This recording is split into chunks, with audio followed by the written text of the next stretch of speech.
Otro nombre tahitiano, entre paréntesis. Sí, ¿cierto? También. Nos saluda Fabio Ortiz, que no sé si es tahitiano, pero suena bien. Muy bien, Sí, estimado Fabio. Fabio. Ahora sí, les voy a presentar lo que había preparado para todos Eso. ustedes. Vamos Vamos a a ello. empezar por las pirámides mayas. Esto para contextualizar lo que es la cultura maya, porque si uno se pregunta, mayas, ¿qué es lo que primero te viene a la mente? Son las pirámides. Y Sí. eso está conocido en todo el mundo. Así que vamos a agrandar acá la presentación para que todo el mundo lo pueda observar. Y les voy a leer lo que me dijo nuestra amiga Yamile, es decir, ChatGPT, acerca de esto.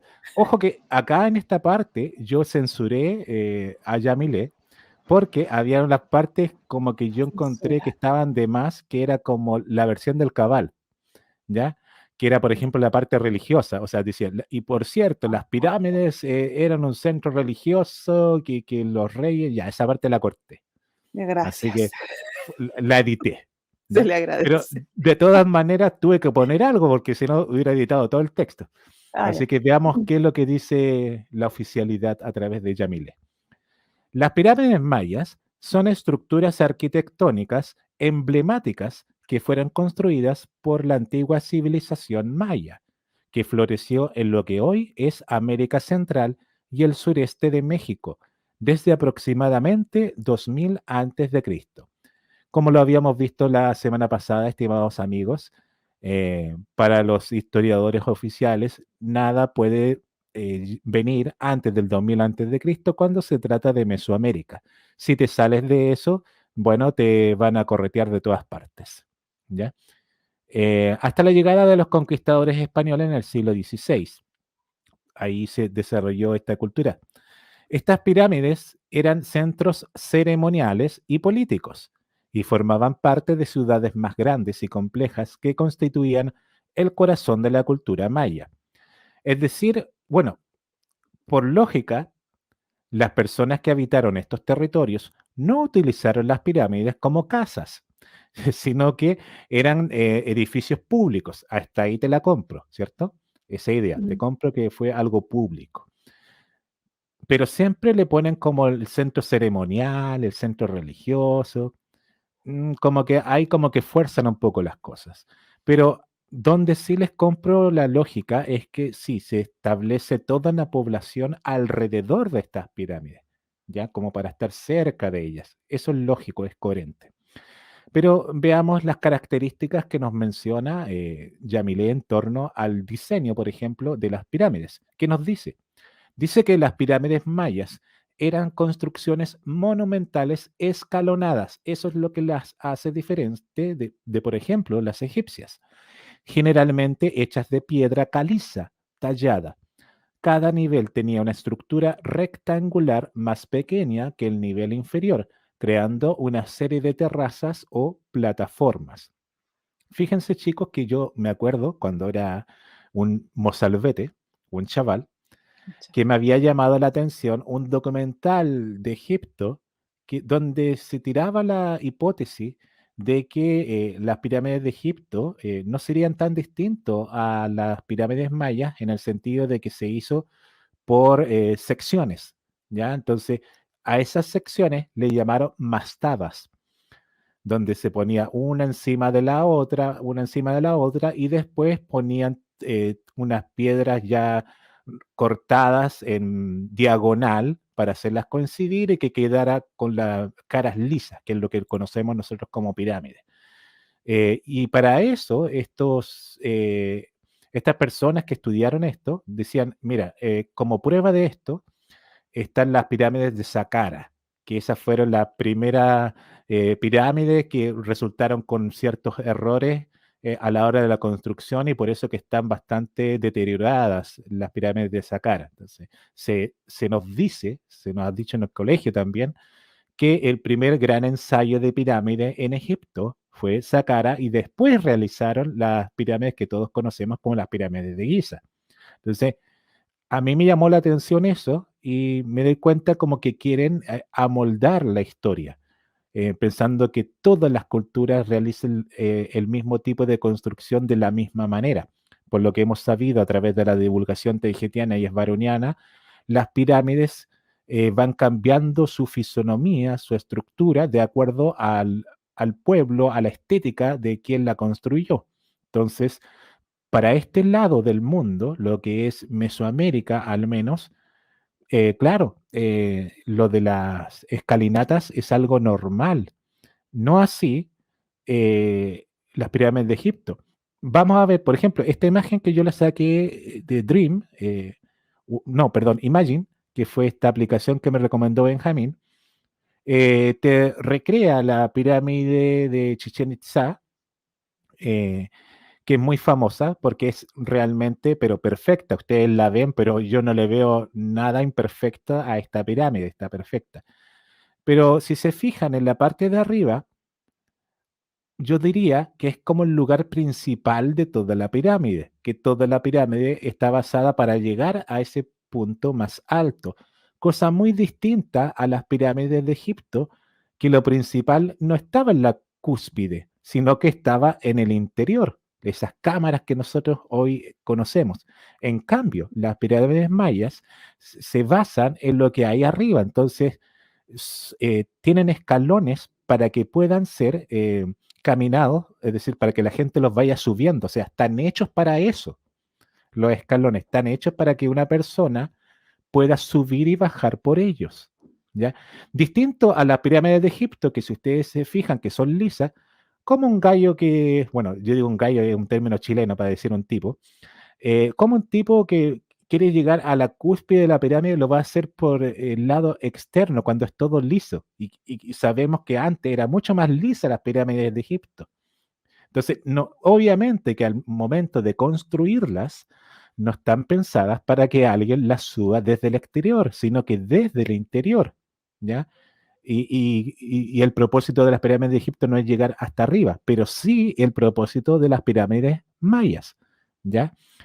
Y bueno, sabemos por la divulgación taygetiana y esbaroniana que buena parte de ellas ni siquiera son mayas, sino que son de origen atlante. Entonces, bueno, hay que mirarlo de a poco. Pero claro, este tipo de pirámides se repite en varias polis mayas. Y utilizo la palabra griega polis de ciudad-estado para que se entienda que cada localidad tenía sus propias reglas, su propio rey. Entonces, cada uno de ellos contribuyó a realizar sus propias construcciones que se asemejaban las unas a las otras.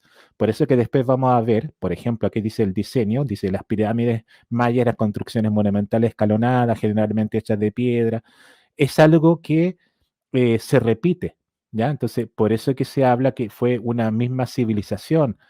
Por ahí hay algunas hipótesis que te dicen que los zapotecas, que los aztecas, los olmecas, los toltecas, todos los tecas son medios parientes y en realidad son la misma civilización. Puede ser, anda a saber tú. O puede ser que son primos.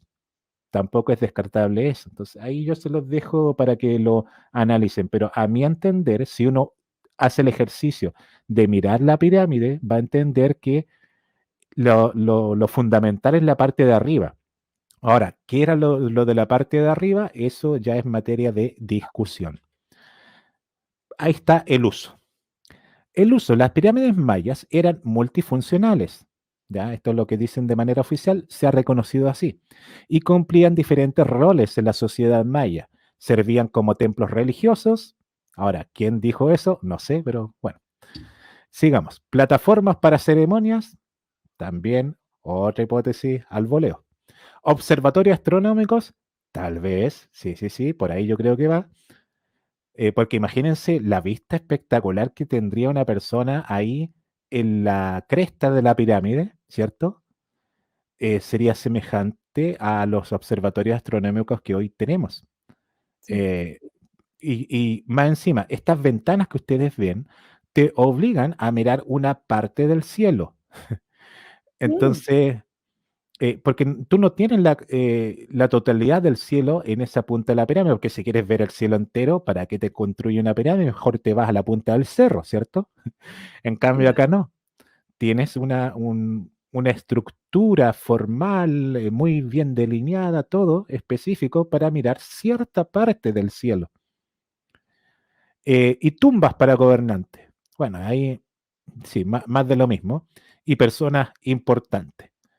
Entonces, puede ser eso, puede ser, y aquí ya me aflora algo al corazón, que pudiera ser como una especie de contacto con otros seres, anda a saber tú, quizás reuniones se pueden establecer ahí, ¿cierto? Reuniones importantes. ¿Por qué no vamos ahí tranquilamente a tener una conversación de amigo a amigo sin que nadie nos moleste arriba de la pirámide? Se pueden hacer importantes conversaciones también. Pero bueno, eso se lo dejo a la imaginación de cada uno de ustedes o de vosotros para los amigos de España. Orientación astronómica. Los mayas tenían una profunda comprensión de la astronomía y sus pirámides a menudo estaban alineadas de manera precisa en los ciclos astronómicos. Estas alineaciones permitían a los sacerdotes y astrónomos mayas realizar cálculos y predecir eventos astronómicos importantes. Bueno, lo vimos la semana pasada y los mayas fueron expertos en calendarizar las fechas. Entonces, el más famoso es el Solkin, que es el calendario anual, pero también había un calendario de cuenta larga que fue muy famoso por ahí por el año 2012. Entonces, el punto es que mediante la observación de los cuerpos celestes pudieron establecer ciertos periodos de tiempo donde se repetía todo. O sea, ¿por qué tenemos calendarios? ¿Se han preguntado ustedes? Porque las cosas se repiten. En especial lo que es la naturaleza misma, las estaciones, ¿cierto? Tenemos estaciones muy marcadas en este planeta que nos han dicho las tahitianas y las varunianas. En otros planetas no se da tanto, tan marcadas las estaciones, es un poco más homogéneo el asunto de las temperaturas, de la humedad y todo eso. Acá están muy marcadas. Tenemos primavera, otoño, verano, invierno muy marcado. Entonces, para un agricultor, para alguien que quiere sembrar la tierra, es muy importante saber la época de las lluvias. Es muy importante saber cuándo va a haber poca lluvia y más sol, que es época ideal para cosechar, por ejemplo. Mientras que la otra, poco antes, la época de otoño, tú puedes sembrar. Bueno, y ahí va a depender de cada planta, ¿cierto? Entonces, eh, uno se pone a pensar, en aquellos tiempos, supuestamente, no habían informes meteorológicos son los que tenemos hoy en día, ¿cierto? No habían satélites, supuestamente. Todo esto lo dejo en el supuesto de que los mayas no tenían satélite ni nada por el estilo. Por lo tanto, había que estudiar el ciclo de los cuerpos celestes. Y miren lo que son las cosas que los mayas también le dieron mucha importancia al ciclo lunar, que era lo que conversábamos el martes pasado acá en Somos la Fuente, cómo la luna no solamente merodea nuestro planeta, sino que nos influye fuertemente en nuestros ciclos biológicos, especialmente en las mujeres. Entonces, es muy importante saber cuándo hay luna llena, cuándo hay luna nueva, cuándo hay luna menguante, ¿ya? Los mayas le daban mucho más importancia que ahora. Ahora solamente se le da importancia a nivel astrológico, la gente que le gusta la astrología, el tarot y todas esas cosas esotéricas, ahí se le da importancia, pero esto de la luna llena, mira, no, a nivel oficial no tanto, salvo para los navegantes. Los pescadores, por ejemplo, que necesitan saber cuándo hay marea alta, cuándo hay marea baja, para ir o adentrarse en el mar y cuándo volver, ¿ya? Entonces, para ellos también es importante lo que pasa con la luna. Entonces, pero yo creo que los mayas le daban mucho más importancia que nosotros, ¿ya? Entonces, eso es lo que pasa con hacer sus templos. Entonces, imagínense una pirámide que está alineada a los 4 puntos cardinales y que más encima, como los vamos a ver en las próximas diapositivas, pero te señalan como un hito, pero muy específico.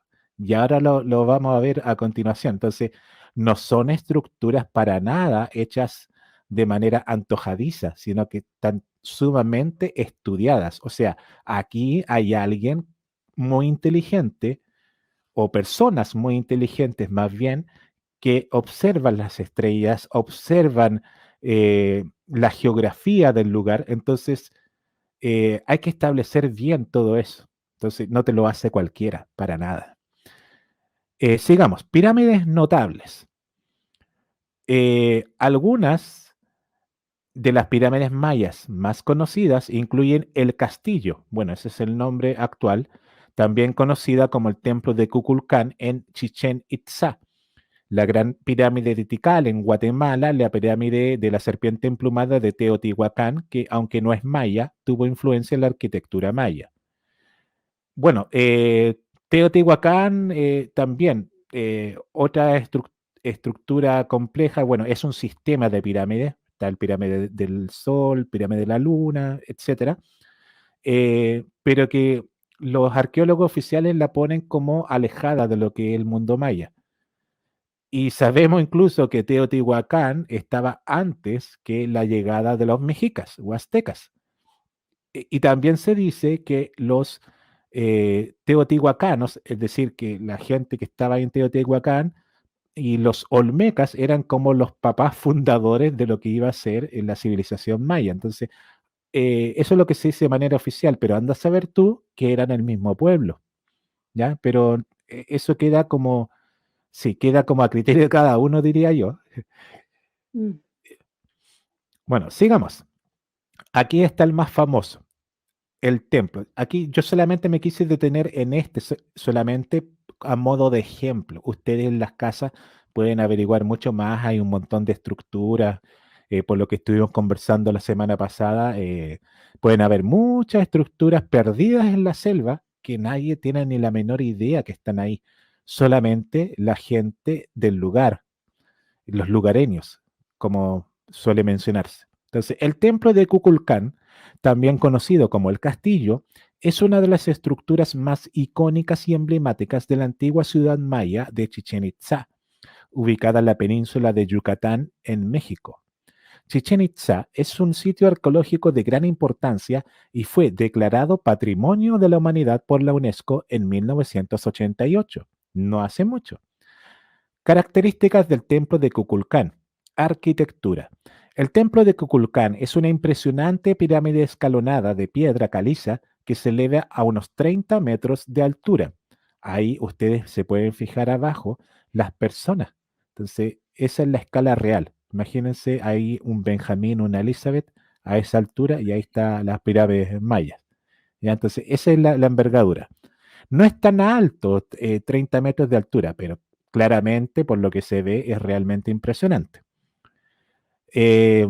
Cada uno de los 4 lados cuenta con una amplia escalinata de 91 escalones que suman un total de 365 escalones, incluyendo la plataforma superior, coincidiendo con el número de días en el año solar. O sea, si Occidente se llena la boca indicando que, oh, nosotros tenemos un calendario que es muy bueno, que se ajusta ¿cómo se llama? Al movimiento de traslación de la Tierra en torno al Sol, fíjense que los mayas ya sabían eso de los 365 días y lo dejaron estipulado en sus escalones. Ah, me fui hacia el pasado, ahí está.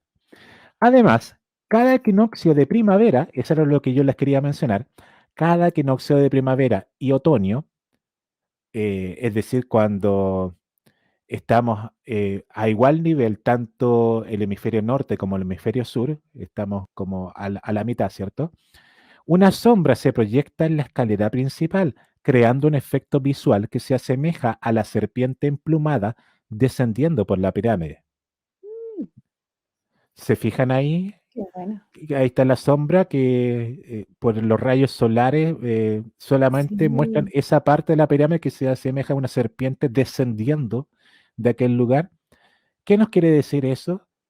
Que las personas que construyeron este lugar te están indicando que llegaron a través de una nave desde el cielo y llegaron acá a la tierra, desde la parte alta, ¿cierto? Puede entenderse que la parte alta de la pirámide puede indicar el cielo. Entonces, llegaron a través de una nave y desde ahí bajaron. Es un recordatorio del origen estelar de los mayas, ¿ya? Como lo ha mencionado Benjamín en más de una oportunidad, Quetzalcóatl o Kukulcán, como se conocía en el mundo maya, era más bien una nave que dejaba una larga estela, ¿ya? Y esa larga estela, si ustedes se fijan cuando los aviones nuestros pasan cerca de nuestras casas y lo estamos observando al atardecer, ¿cómo se ve esa larga estela que dejó el avión? Como si fuera una, una bocanada, una exhalación de un dragón, ¿cierto? Porque si ustedes lo miran con los ojos así como de atardecer, lo van a ver como naranjito, como si fuera de fuego. Entonces, imagínense eso visto por los ojos de alguien que no conozca que era una nave. Se vería como si fuera un dragón o una serpiente emplumada. Entonces, eso es lo curioso. Y bueno, también lo curioso es que solamente este efecto óptico se produzca en el equinoccio exacto de primavera y equinoccio exacto de otoño. Por eso que para aquellas fechas, este lugar de Chichén Itzá se llena de turistas. Imagínense el espectáculo que se produce 2 veces al año. Bueno, aquí vamos a ver más detalle de la relación con la serpiente emplumada. El templo de Kukulcán está dedicado a la deidad maya conocida como Kukulcán, que es el equivalente maya del dios azteca Quetzalcóatl. Kukulcán era una deidad importante en la mitología maya y era asociado con el agua, la fertilidad, la sabiduría y otros aspectos esenciales de la vida. Bueno, quizás cuánta sabiduría trajeron aquellos mayas originales. Espacios ceremoniales. La parte superior de la pirámide, la que yo le estaba mostrando recién, ¿cierto? Alberga un templo que se cree que fue utilizado para llevar a cabo rituales religiosos y ceremonias. ¿Ya? Eso es lo que creen los arqueólogos. El sitio también contiene otras estructuras importantes, es decir, fuera de la pirámide, el sitio contiene estas áreas como el juego de la pelota mesoamericano, el observatorio y el templo de los guerreros, entre otros. ¿Ya? Aquí hay una iconografía de cómo fue el juego de la pelota. Lo estuvimos conversando la semana pasada. Paréntesis, ¿sabes lo que se me vino a la mente hoy mientras estaba mirando esta iconografía? Que bien el fútbol pudo haber tenido origen en este juego de la pelota. O sea, se le atribuye a los ingleses que le pusieron las reglas al fútbol y esto, Elizabeth, esto del fútbol nació en el siglo XIX, el popular siglo XIX donde se inventó todo. O sea, antes del siglo XIX éramos todos unos ahueonados, unos gilipollas, unos pendejos. Exacto. Y Exacto. después Sí, del no, siglo XIX se le inventó todo. oh, el siglo de las luces, pues, la era industrial. Claro, La era sí, industrial. la ¿Ya? moderna. Entonces, no sé, yo creo que, imagínense, si estos tipos que investigaron, porque efectivamente las sociedades secretas del siglo XIX tenían conocimiento de todas estas culturas que hemos estado analizando en el Somos la Fuente.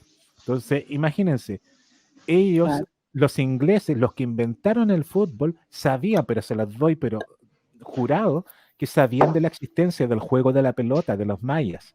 Yeah. Porque de hecho el juego de la pelota, para ganar, tú tienes que poner la pelota dentro del aro, que es el arco del fútbol. Claro, el aro, por lo que yo he visto en los documentales de 2012, algo que me acuerdo, representaba el centro de la Vía Láctea, por donde tiene que pasar nuestro Sol cada 25.000 años. Eso es lo que creían los mayas, entonces por eso que hablaban del ciclo largo, la cuenta larga, que es el movimiento del Sol en torno a los astros. Bueno, el New Age te habla de que es el movimiento de nuestro Sol en torno a Alcione, que es la estrella principal de las Pléyades. Pero bien sabemos por las taigetianas que el Sol no forma parte de las Pléyades. Y de hecho, si es que hay un cúmulo estelar más cercano a nosotros, ese es el de Giades. ¿Ya? Pero aún así, nuestro Sol es como súper independiente, es bien running para sus cosas nuestro Sol.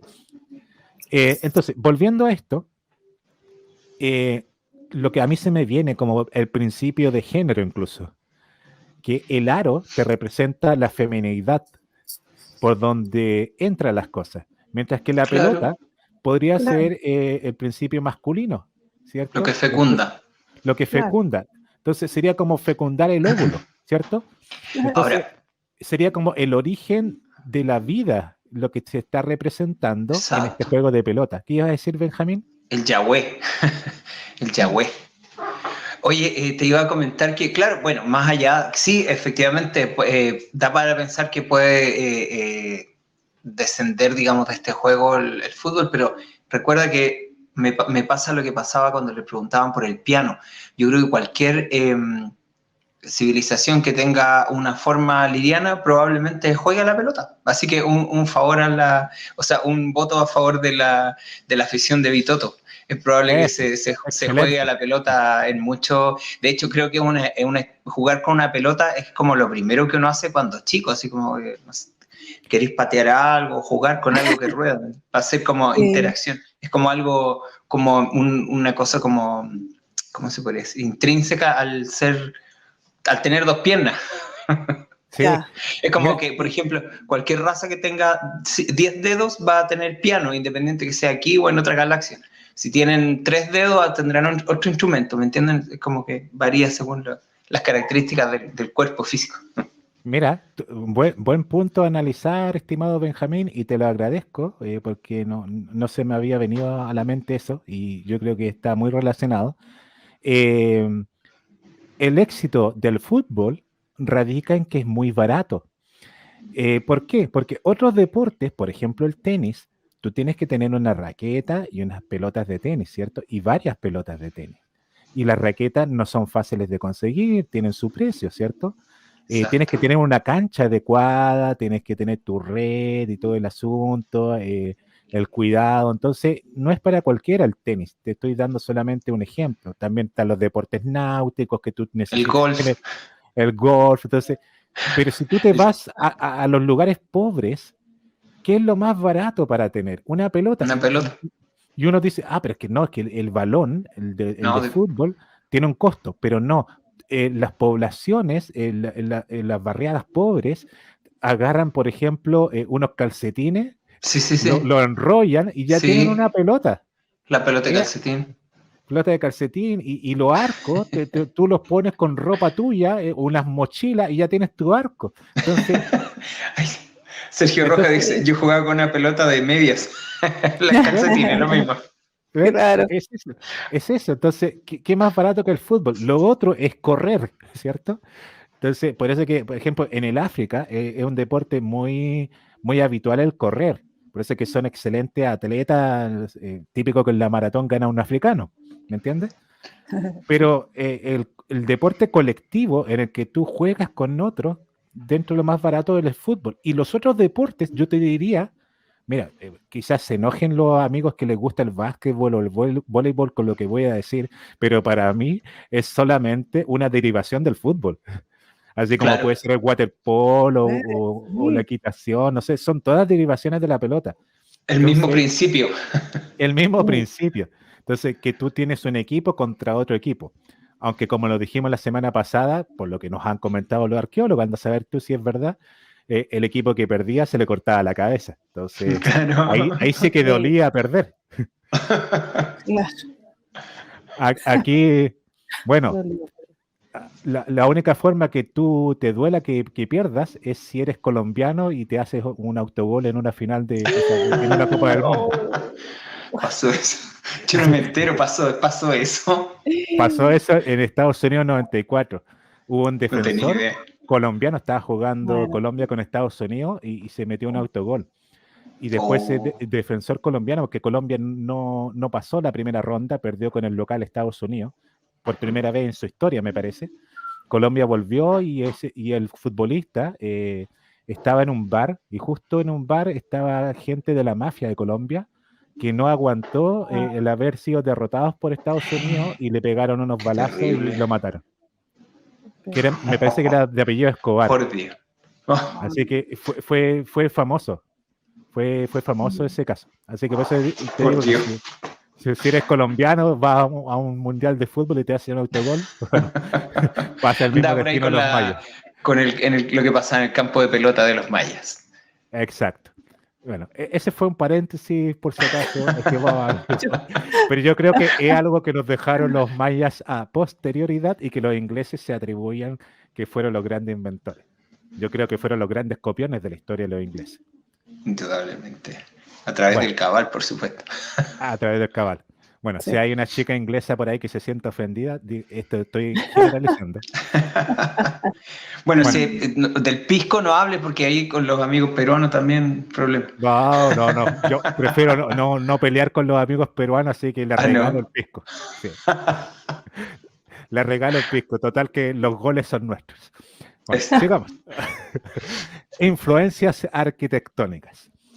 Aunque el templo de Kukulcán es un ejemplo sobresaliente de la arquitectura maya, muestra también influencias de otras culturas mesoamericanas, como la tolteca y teotihuacana. Como yo les dije, está todo mezclado. Esta combinación de estilos arquitectónicos sugieren que Chichén Itzá fue un importante centro de intercambio cultural y comercial en la región.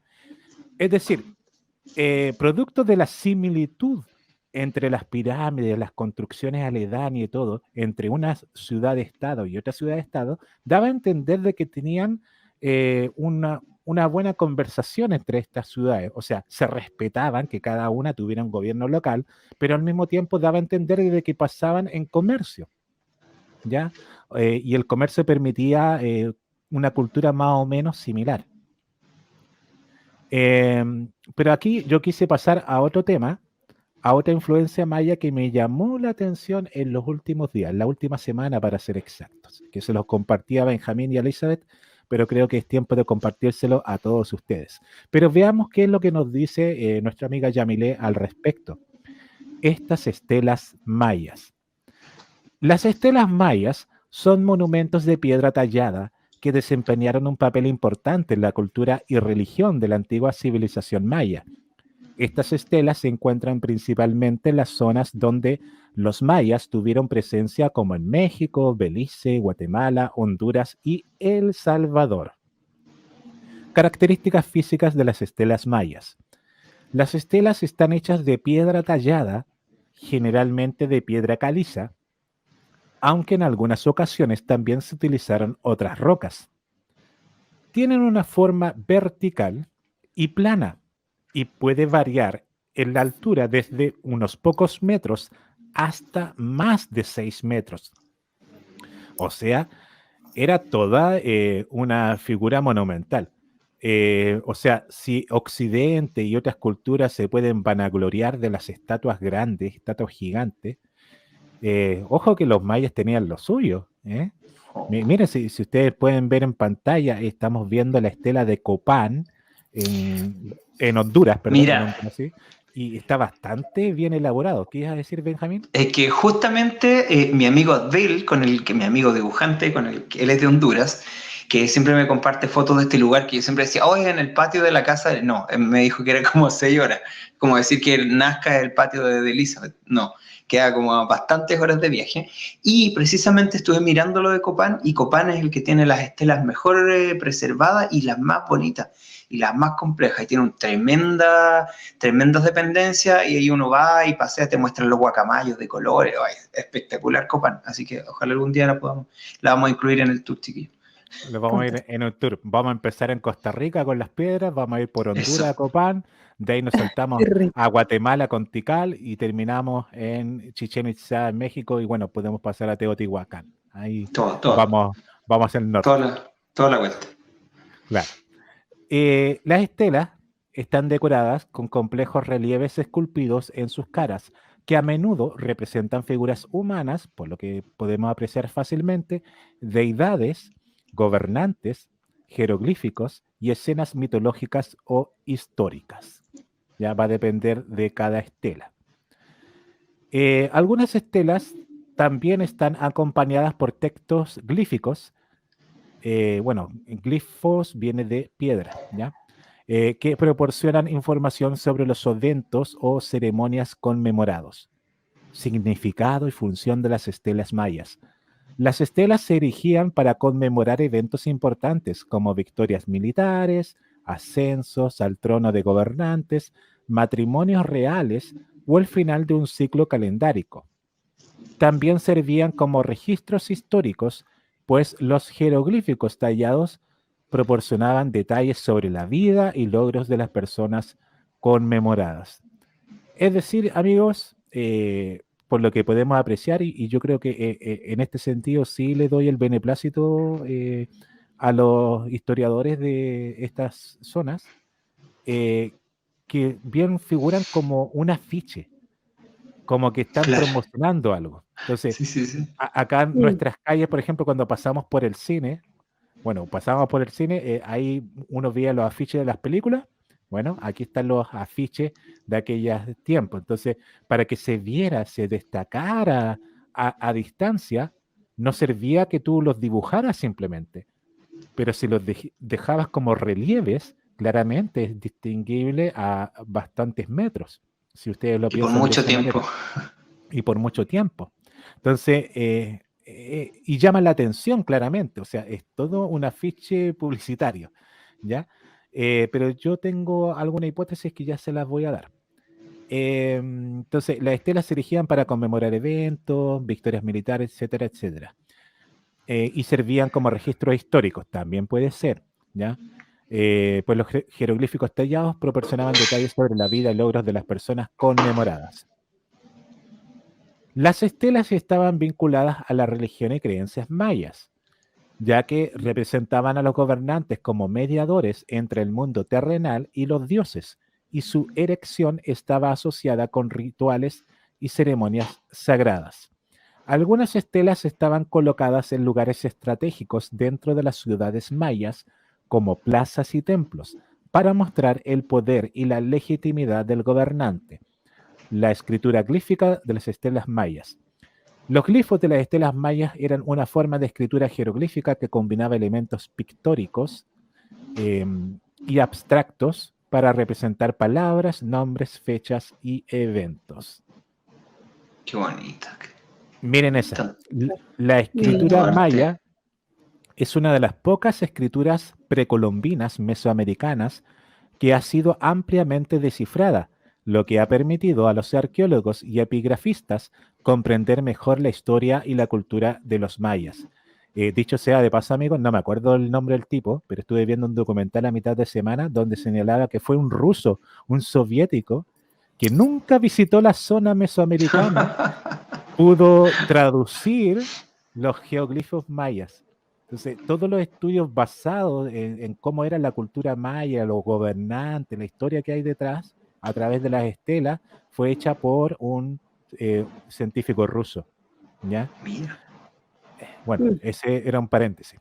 El estudio de las inscripciones en las estelas ha sido fundamental para revelar detalles sobre la organización política, las dinastías reales, las guerras, los logros artísticos y los avances astronómicos de los antiguos mayas.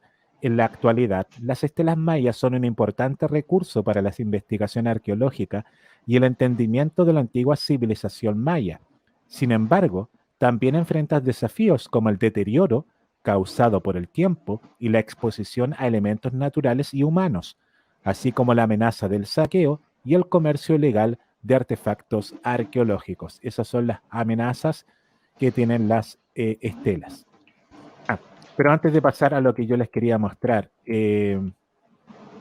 ¿saben lo que yo quería mencionarles y se les comenté aquí a los chicos? Es que sí, está bien lo que dicen los estudiosos del tema, gracias a las traducciones que hizo este lingüista ruso, pero claro, efectivamente te puedes dar indicios de cómo era la cultura y todo eso simplemente observando los relieves.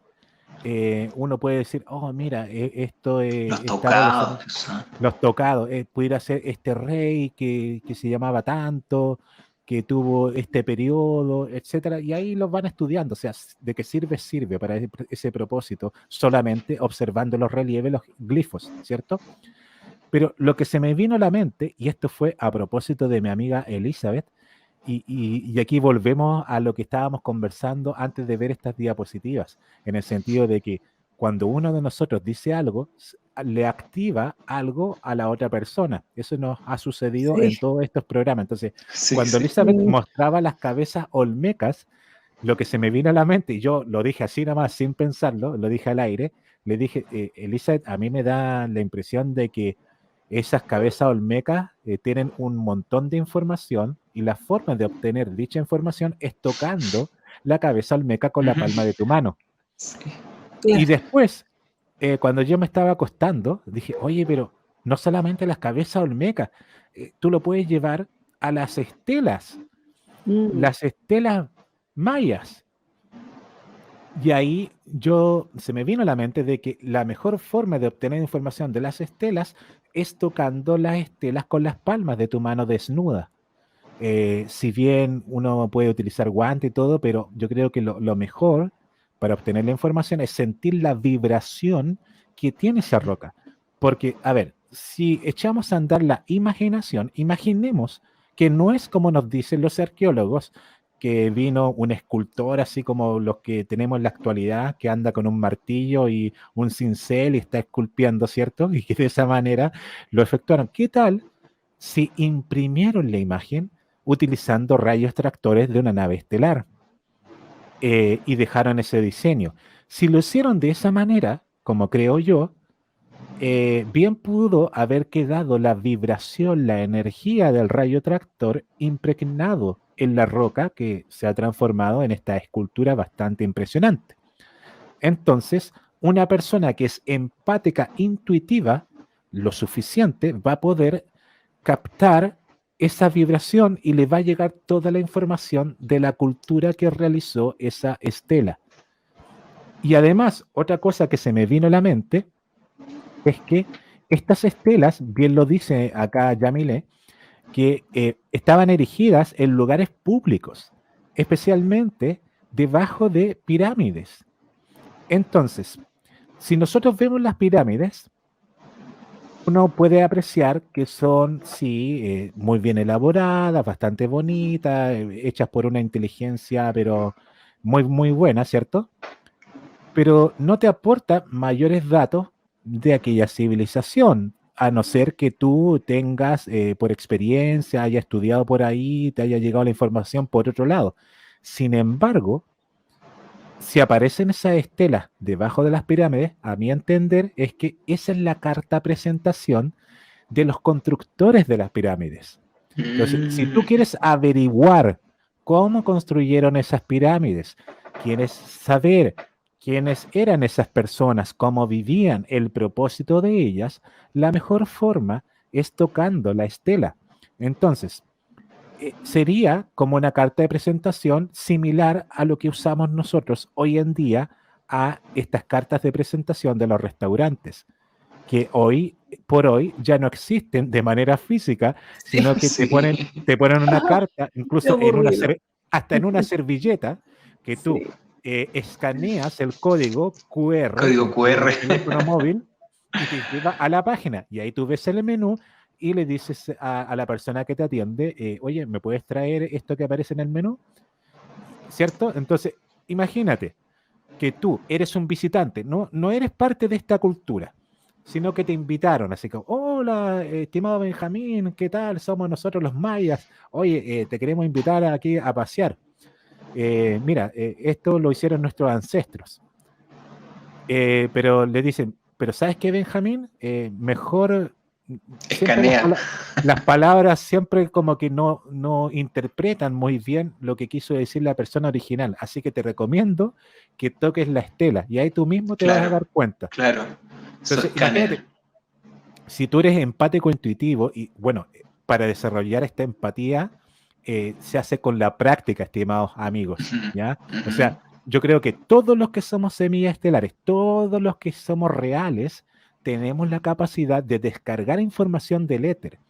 Y también tenemos la capacidad para descargar información de objetos que aparentemente están inanimados. Y digo aparentemente porque bien sabemos por la divulgación tegetiana y esbaroniana que las rocas están vivas, son seres vivos. Entonces imagínense eso impregnado, esa información, tú la vas a poder descargar como una carta de presentación. Y lo otro que estaba pensando, y bueno, lamentablemente no alcancé a ponerlo en esta diapositiva porque siempre me pilla la hora, es que, si ustedes se acuerdan, en las patas de la Esfinge de Egipto hay otra estela. Y si ustedes Sí, se van po. a otro sitio arqueológico, siempre hay una estela en los principales sitios arqueológicos. Recordemos, estimado Benjamín, nuestros programas que le dedicamos a Tiahuanaco en Bolivia. ¿Te acuerdas tú de esas dos estelas que estaban Sí. ahí en esos templos? Que incluso había una que se llama Carlos Ponce y que nosotros decíamos, por eso rezó, que tú de mí te enamores, rezó, en alusión al cantante Carlos Ponce. Bueno, esa es una estela, amigos. No es una figura así como una escultura, así como, ay, qué bonita la escultura. No, si ustedes tocan esa estela, van a poder descargar información de cómo se construyó Tiahuanaco. Ahora, curiosamente, y yo digo curiosamente, miren lo que estamos viendo ahí. Esa estela, tú no la puedes tocar si eres un visitante porque está ahí. No, ni loco. Hay un... Está con eso, con alambres, bueno, mínimo alambre, ahí vemos una estructura, me parece que de metal, ¿cierto? Que te impide el paso, ¿ya? Y lo otro, Cercado. como bien nos han dicho algunos amigos, es probable, y aquí estoy especulando, que las originales pudieron haber sido extraídas por las personas que descubrieron estos templos y Claro. pudieron haberla llevado al Vaticano, por ejemplo, Y dejaron ¿ya? una copia. Y dejaron la copia. Entonces, eh, quizá para lo empático intuitivo, si tocan estas piedras van a cachar al tiro que, oye, esto no siento nada, no me llega nada. Y con respecto a esta hipótesis que yo les digo, solamente recuerden, no sé si ustedes en sus distintos países han tenido programas donde han mostrado a personas empáticas, intuitivas, que tú les pasas un trozo de tela y te dicen, mira, esta ropa perteneció a esta persona que era así, era asá, era asá, y esa persona está fallecida. No sé si ustedes han visto Sí, esos programas. Entonces, sí, Sí, eso, sí, sí, sí, sí, sí. o sea, eso lo tienen todo lo empático intuitivo. Imagínense estas estelas que están como carta de presentación. Entonces sería como un código QR, como un Claro. código de barras que está a los pies de estas grandes construcciones, que es como son los Victoto, grandes afiches. Dígame, estimado Benjamín. te iba a decir que tienes toda la razón, me parece una súper buena observación, pero recuerda que todas las cosas se cargan, todas las cosas se cargan de emociones y se cargan de sentimientos y de ideas. Imagínate, o sea, entre cargar una cosa que se vaya a destruir pronto, que sea orgánico, obviamente va a ser más duradera esa información si está en una roca, porque es un objeto que tiene más energía potencial concentrada, entonces va a durar mucho tiempo más. Pero en Muy general bien, todas las cosas yo creo que se pueden cargar. exacto. Y de hecho lo habíamos conversado, ¿se acuerdan ustedes cuando estuvimos hablando sobre las piedras como las amatistas, los cuarzos, Uh-huh. que si uno Sí, los sí, sí, sí, toca, sí, le deja impregnada tu frecuencia? claro. Nosotros somos frecuencia, entonces, sí. por No eso me que toca la el misma, cuarzo. claro, no me toca el A cuarzo. ver, te dice, a ver, no, No. saca las manos. Entonces, muy bien lo decían incluso las varonianas, que lo ideal es que cuando uno toque una piedra así como un cuarzo, una amatista, un lapislázuli, lo haga con buena frecuencia porque la frecuencia nuestra queda almacenada en esa piedra, ¿ya? Así Entonces, es. estas piedras están impregnadas, imagínense la cantidad de energía que tuvieron que haber utilizado estas civilizaciones para desarrollar estas estelas, o sea, aunque tú vengas con baja frecuencia, no vas a poder por la frecuencia dominante de Claro. estas estelas. Así que es muy duradero, así que muy bueno tu apunte, estimado Benjamín. Y ahora sí, amigos, voy a dar paso a lo que yo les había mencionado la semana pasada, solamente porque se me vino a la mente, pero ahora lo encontré. Miren, esta es la estela maya de Juan Fernández, que aquí hay que utilizar la imaginación porque está la acción de la lluvia, está la Wow. acción del Claro. viento, y esto lo encontró el investigador gringo que yo les mencionaba, y a propósito de esta investigación, desarrollaron un documental llamado La isla del fin del mundo. Claro, hicieron un juego de palabras en torno de que esta isla es de Chile, que estamos nosotros en el sur del mundo, Claro. bastante lejana, y de hecho, para la gente que no conoce la historia, el archipiélago de Juan Fernández se basa en una historia real que justamente de Juan Fernández, que llegó a esa tierra y quedó en condiciones de náufrago, quedó como sobreviviente. Con Wilson. Bueno, sí, así es. Sí. Y bueno, o sea, me parece que fue Alejandro Selker, perdón. Y al final eso dio pie para que se creara la historia de Robinson Crusoe, ¿ya? Y la isla de Robinson Crusoe es la isla principal donde vive gente. Hay como 1000 personas, o quizás menos de 1000 personas, unos 600 habitantes que viven en torno al mar, a la pesca, ¿ya? Entonces, por ahí viene el nombre. Entonces, en esta isla tiene bastante historia. Se dice que habían piratas por ahí, que había, incluso se produjo una batalla entre ingleses y nazis que se andaban buscando por todas partes durante la Segunda Guerra Mundial. Pero ahora último fue conocida en el mundo entero gracias a este documental, a propósito de que se venía el apocalipsis maya, supuestamente, ¿cierto? Que se iba a acabar el mundo. Entonces, en History Channel lo vendieron como, oh, la gran profecía maya y la isla del fin del mundo. Pero yo creo que lo que hay que rescatar de ese documental es que yo creo que el investigador estaba en lo cierto, que eso es una construcción maya. Y aquí tengo otras fotos de lo mismo.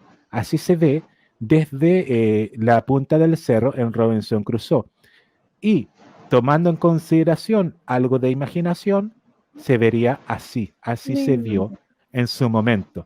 Entonces, bueno, mencionaron algunos dioses mayas con respecto a esas figuras que estamos viendo. Ahí vemos la figura de una pantera o puma, ¿cierto? Detrás, y ahí me parece que una deidad maya. Entonces, haciéndola algo con imaginación, se vería así, ¿ya?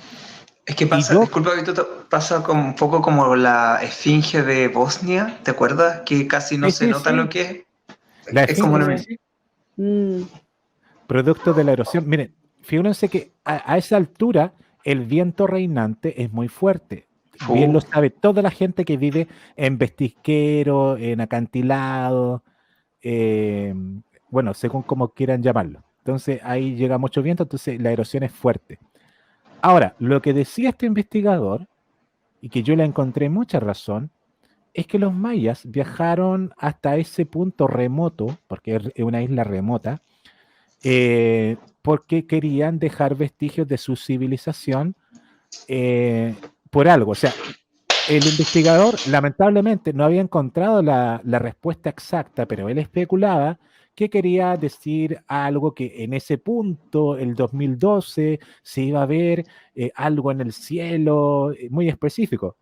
Entonces, había gente que quería ir a Robinson Crusoe para ver cómo se vería el 21 de diciembre de 2012 desde ese lugar.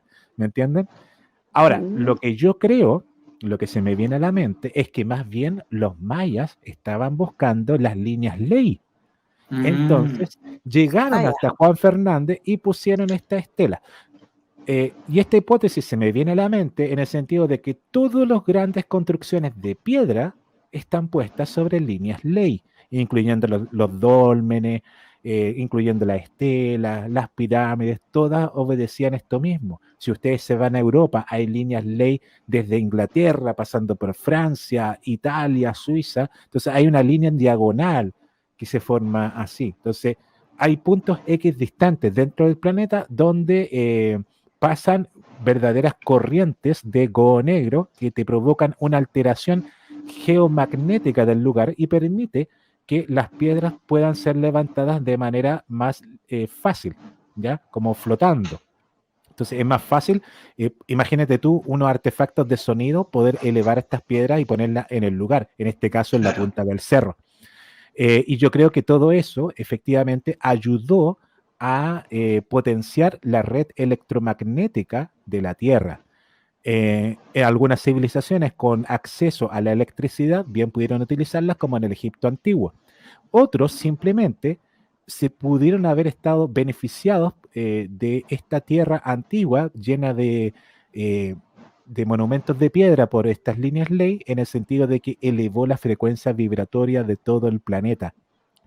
Y eso también puede responder también el por qué habían esferas en Costa Rica en determinados lugares. Oye, a propósito de la esfera de Costa Rica, que no la incluí acá, vi un documental de del mismo canal de YouTube que yo les recomendé, de algo de Inside en español, Inside You en español, y decía que las piedras de Costa Rica, lamentablemente, algunas fueron extraídas y hoy forman parte de colecciones privadas de los terratenientes Claro. del lugar. Oh, por Dios. Había una empresa Wow. de una frutícola y ellos la mostraban orgullosa, pero era pero perfecta, redondita, y estaban ahí como un trofeo de guerra, así como para Ya. vanagloriarse, como símbolo de estatus. Y me parece que la misma suerte le ocurrió lamentablemente a las estelas, ¿ya? Pero yo creo que si volvieran todas esas esculturas de piedra a los lugares de las líneas ley, quizá elevaríamos la frecuencia planetaria. Pero bueno, Sí.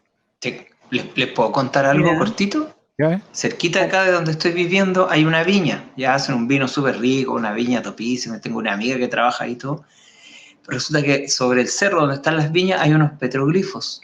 ¿Ya? Pero, ¿qué pasó? Que los terratenientes de ahí tomaron estos petroglifos y los pusieron en otro lugar para incluirlo en una ruta donde te llevan a ver los petroglifos, te sirven vino, te muestran las viñas, ¿cachai?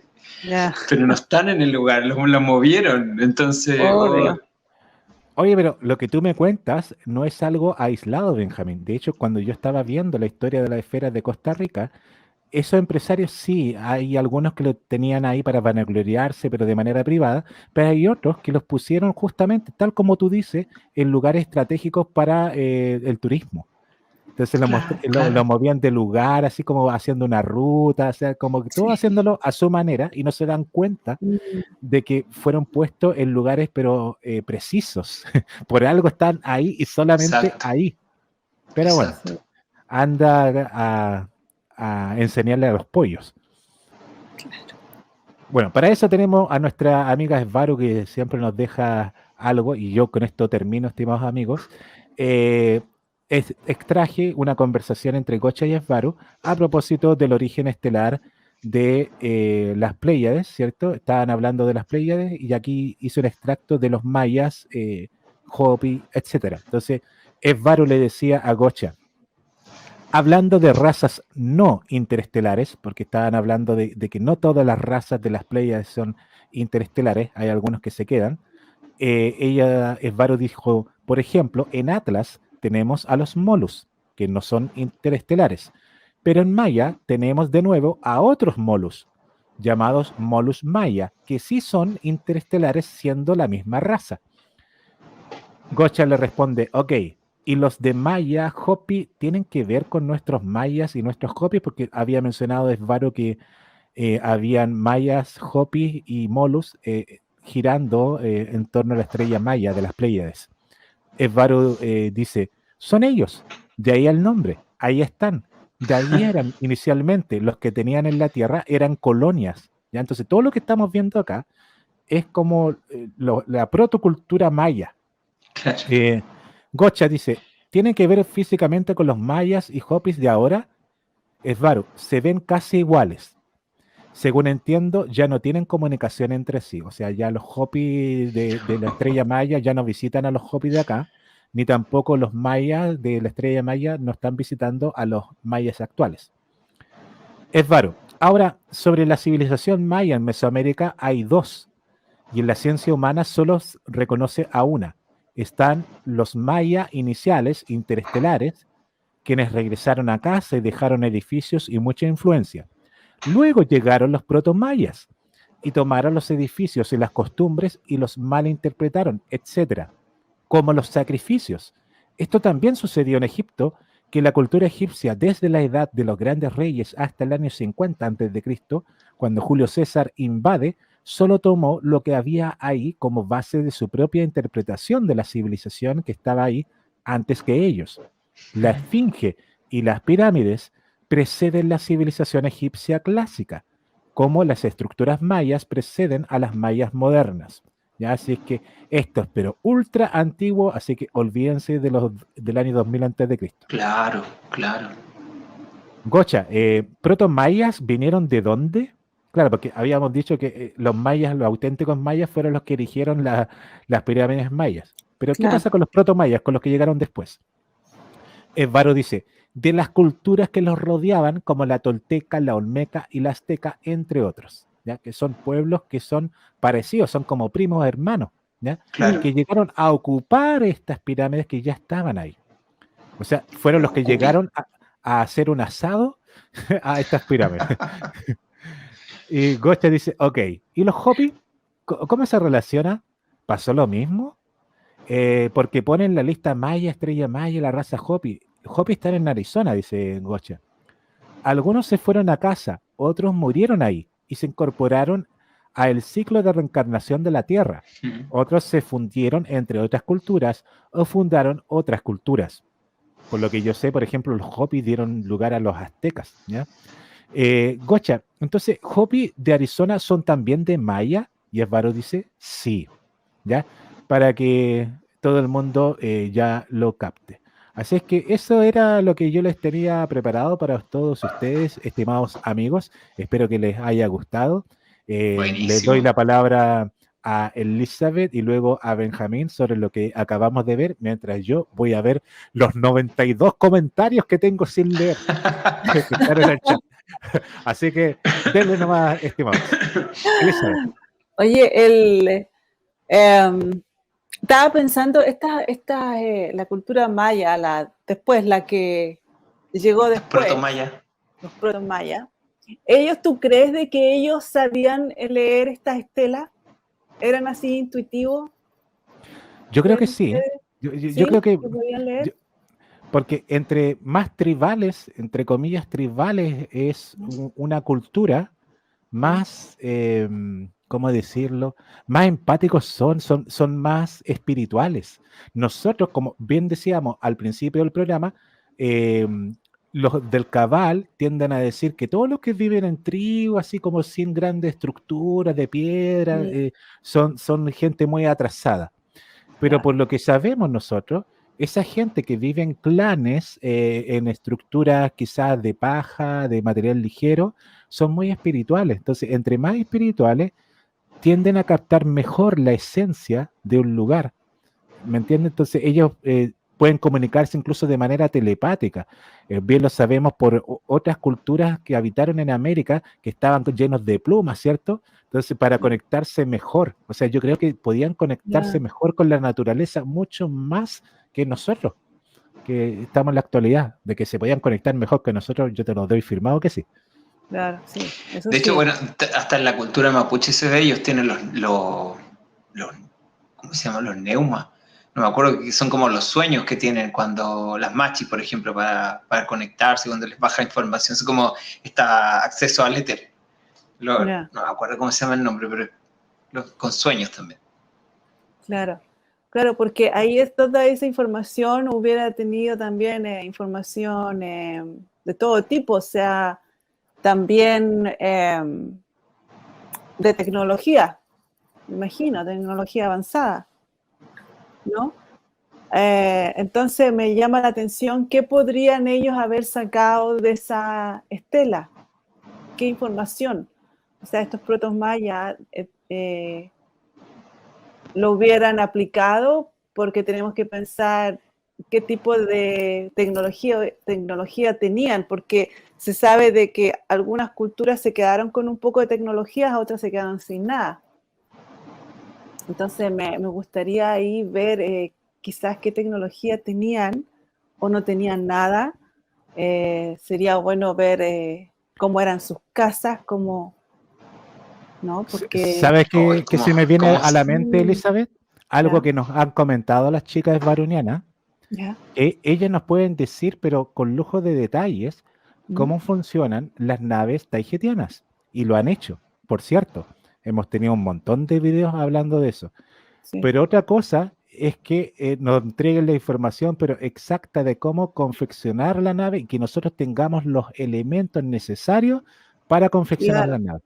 ¿Me entiendes? Entonces, yo creo que ellos de que pudieron haber notado cómo era el funcionamiento de estas naves y todo el asunto, de ahí a copiarlos tal cual era otro asunto. ¿Me entiendes? Claro, por eso que decía yo, dependiendo de con qué tecnología se quedaron, si es que se quedaron con algún tipo de tecnología, porque si se quedaron sin nada, entonces realmente leían nomás, pues decían, ya, pero no podían hacer nada. Pero si se quedaron con un poco de tecnología, quizás podían avanzar. No sé qué cultura podríamos observar que uno puede decir, es probable que ellos se quedan con tecnología. Yo creo que podríamos decir que fueron los tártaros. Yo creo que los tártaros se quedaron con un poco de tecnología, definitivamente. Hay un buen ejemplo. Y ellos, claro, pero parece que aquí los mayas, los olmecas, etcétera, no se quedaron con tecnología. Pero ellos eran parte de la Atlántida, ¿no? Yo creo que fue después. O sea, fueron después. Lo que pasa es que algunas estructuras, según lo que nos han comentado las tejetianas y baronianas, eran de origen atlante. O sea, estamos hablando de Tikal, estamos hablando de Palenque, Teotihuacán. Claro. Teotihuacán, son atlantes. Porque ellos perdieron toda su tecnología, mucho más que los lemurianos. Eso recuerdo sí que dijeron, que realmente los atlantes son los que perdieron casi toda su tecnología, en cambio los lemurianos no tanto. Entonces pienso de que... Es que yo creo que lo lemuriano... Yo creo que lo lemuriano va como más por el lado como de lo intuitivo. A lo mejor tanta tecnología. Sí tienen que haber, pero se fueron, pues muchos se fueron porque se dieron cuenta de lo que iba a pasar. Ellos sabían. Además, yo creo que, no sé, después de ver explotar a Tiamat, yo creo que estaban claros que esa agua venía para acá. Aunque se haya demorado 10 años, así como, viene para acá el agua.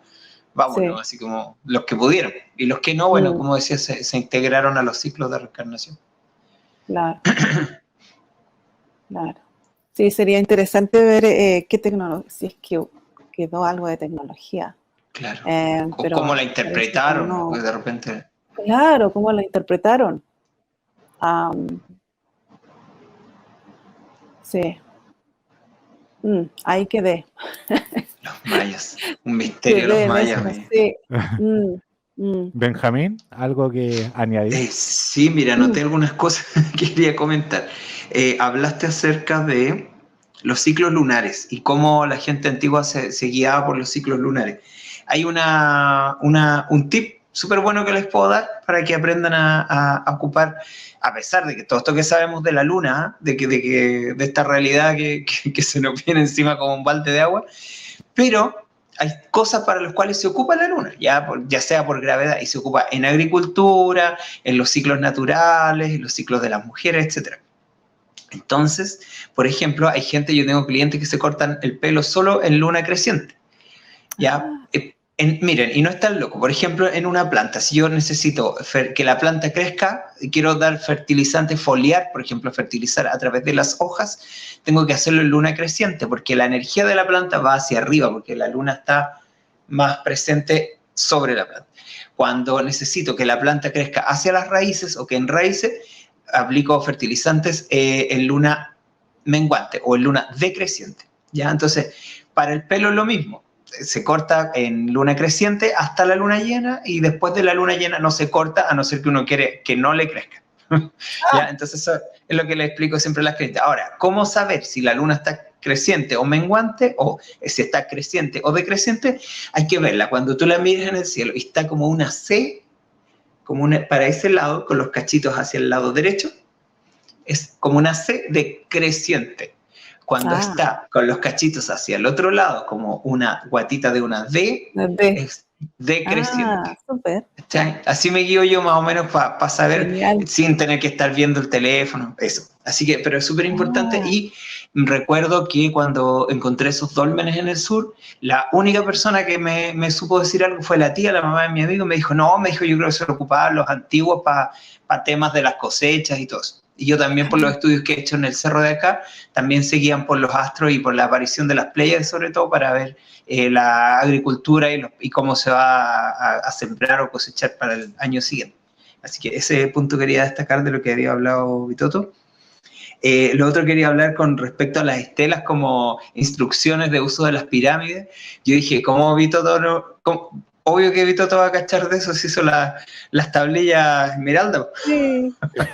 que son las instrucciones de las pirámides. Claro, sería como una estela chiquitita.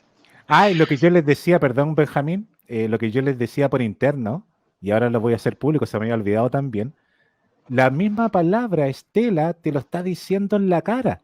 Y bien lo decía la Svaruniana, que en el lenguaje que utilizamos están todas las respuestas incluso. Si ustedes empiezan a analizar guay. palabra por palabra nuestro lenguaje, te lo están diciendo. Entonces, ¿qué iba yo Las con lo de la Svaru son estela? Las secas en etimología. En etimología. El origen de las palabras está ahí. Ustedes tienen que separar las palabras por sílabas, y las sílabas ya son una palabra entera. Entonces ahí tú Exacto. te vas dando cuenta del origen. Bueno, la estela, ¿qué es lo que uno sabe de una estela? Lo que te deja una nave, ¿cierto? Cuando pasa, cuando surca el agua o cuando surca el cielo, ¿cierto? Lo que te deja en la estela, es decir, entendemos como estela lo que deja una nave. Y lo que acabo de afirmar yo, que una estela de piedra es lo que te deja una nave. Una nave estelar te la dejó. Ahí está. La estela, lo que te dejó la nave. Ahí está. Razón. La huella. Súper. Eso. Así Bueno, que eso. a Robert Deja. es probable que no le guste. ¿Qué cosa? No, Estela, ya. no. Ah, Es una talla, eso pero que te habla desubicado. Mejor dejémoslo ahí. Oye, algo más. Cachó. El que cachó. Te iba a comentar algo más acerca de las cosas que están sacadas del lugar.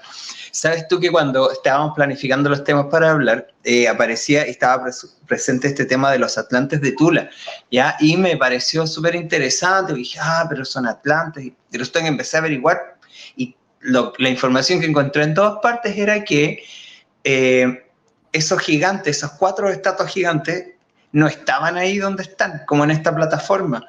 Estaban tiradas en otro lado, y el arqueólogo que las encontró dijo, se verían bonitas allá arriba porque parecen los pilares de una construcción, de un edificio. Entonces él con grúa fue y la instalaron arriba. Ya. De esas, ya, primera embarradita.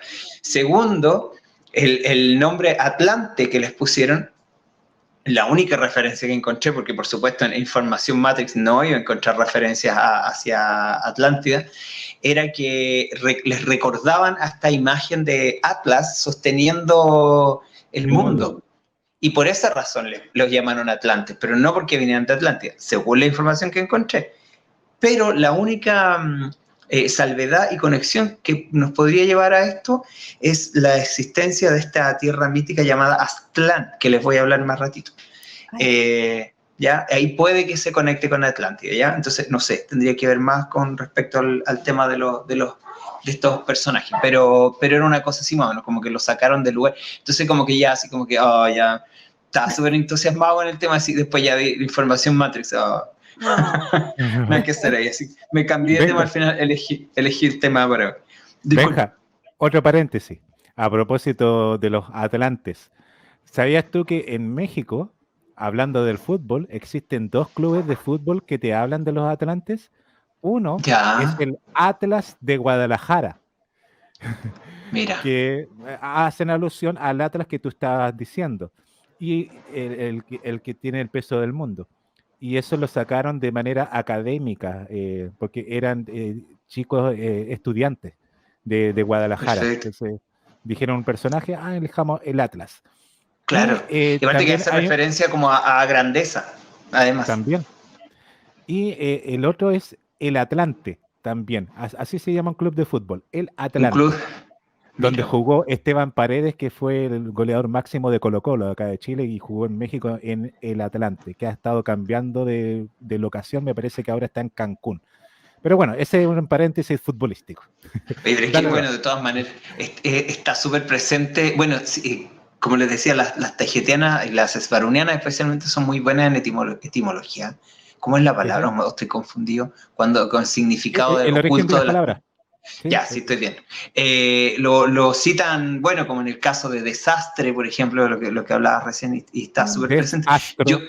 Claro, yo me encontré con la sorpresa cuando estábamos viendo lo de Tartaria, que creo que lo comenté, que encontré varias cosas que hacían referencia a Tartaria, po. Y que incluso acá un seguidor del canal me dijo que acá cerca de San Felipe había un lugar que se llamaba El Tártaro, y ese Tártaro probablemente había tomado ese nombre del sector porque era una hacienda del 1800, Tartaria. Así Claro. que probablemente había algún tártaro por acá en la zona. Con respecto a la etimología. Y lo otro que te quería comentar, Vitoto, lo que comentaste acerca de la isla de Juan Fernández o de Robinson Crusoe, acerca de esos barcos que venían escapando y que tenían un tema entre los ingleses y los alemanes. Ujú. Déjame contarte que mi abuelo llegó ahí, pues. Venía en el Dresden. Y tengo toda una historia familiar con ese cuento, porque haciendo los trámites para sacar la nacionalidad alemana, tuve que investigar cosas de la familia y me entero de que mi bisabuelo llegó en ese barco escapando de los ingleses porque les habían hundido un acorazado y venían los ingleses persiguiéndolos para hundirlos. Y ellos venían con el tesoro de México. Con el se los había pasado Pancho Villa, no sé qué, un enredo ahí espantoso, y venían escapando con ese tesoro. Entonces, al llegar a estas islas de Chile, se meten entre medio de los fiordos y se esconden ahí por un tiempo. Imagínate, venía un tremendo barco, un buque inglés persiguiéndolo, y deciden hundir este barco. Creo que eran 2. Y mi abuelo con todos los otros cabros que deben haber tenido, no sé, 18 años, para el continente nomás, sin idioma, sin plata, sin un peso en el bolsillo, y a ganarse la vida para sobrevivir porque los venían persiguiendo, estaban en guerra. Y bueno, y el barco quedó hundido ahí con el tesoro y todo. Así que hay harta literatura, hay hartos cuentos con respecto a ese acontecimiento. Así que quizás después lo podemos desarrollar más el tema. El archipiélago de Juan Fernández es conocido como la Isla del Tesoro también. Sí. De hecho, Claro. hubo una larga polémica acá en Chile a propósito de los permisos de excavación de mucha gente que se interesó por esta historia y decía, oye, ¿qué pasa si me encuentro un tesoro? Y según nuestra legislación, no es que tú te encuentres el tesoro y te lo quedes para ti, ese pertenece al Estado. Tiene que ir al gobierno. Sobre todo si es que hay Exacto. monedas de oro, tú no las puedes andar vendiendo porque ya vienen acuñadas, vienen con, no sé si vienen de galeras españolas. Con un código, entonces eso ya es arqueológico, no, tú no las puedes andar fundiendo, o sea que sí, claro, la lleva. Mire lo que encontré, cámbiamela a la tía rica, a empeñar. Se la llevamos a Rick, Claro. de Las Vegas. Claro. Oye, bueno, de todas maneras, si hay algún tesoro ahí, pertenecería virtualmente a los mexicanos, así que a los amigos mexicanos que estén acá en el chat pueden venir a buscar su tesoro por esas islas. Por ahí debe estar. Oye, eso quería comentar con respecto a lo de Vitoto.